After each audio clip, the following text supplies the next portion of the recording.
James Reardon Jr. is a name that you've probably seen in the news recently. And while this news may come as a shock to many within my community of Youngstown, Ohio, I am not at all surprised. Now, I can tell you that I have had a personal history of harassment from James Reardon, or as I am more familiar with referring to him as Jimmy. And it all started back in high school when I met him through a girlfriend I was dating at the time. Now, I was never a big fan of Jimmy.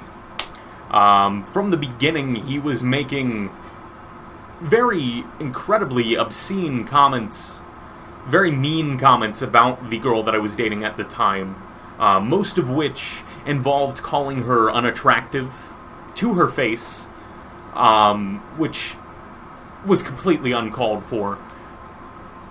And eventually, I began to realize through listening to him speak that even back then, 4 or 5 years ago, he was a neo-Nazi.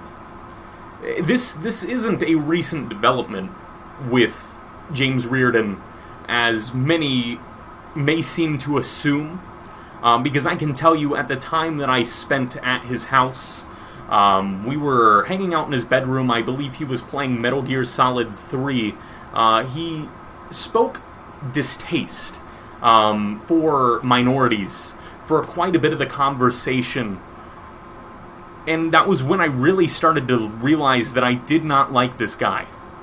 Now, my harassment, specifically, that I was receiving from James, it was involving things such, he was harassing me through Facebook, for one thing. I found some messages that he had sent me. And I wanted to take a moment to interrupt myself to point out his hypocrisy in his criticisms of my interest in anime. As the reporter who wrote the article in my local newspaper was actually asked by him if he watches anime. And I know for a fact that James himself is an anime fan, or at least was at the time that I, was speaking with him. But the harassment I received from Jimmy was also in person.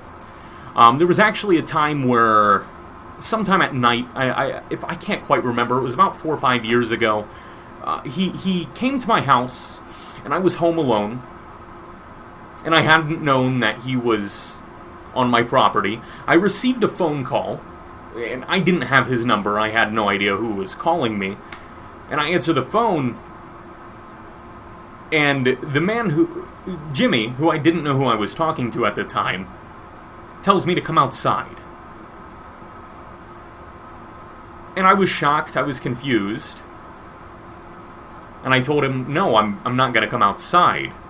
When, moments later, a window, which is actually right behind the camera, he kicked it. He kicked the window, and it's a basement window, so real thick glass. There's no way he would have been able to break it. I don't believe he was trying to break into my house. But he began kicking my window and further demanding for me to come outside. Now, I told him to leave my property, and he didn't leave.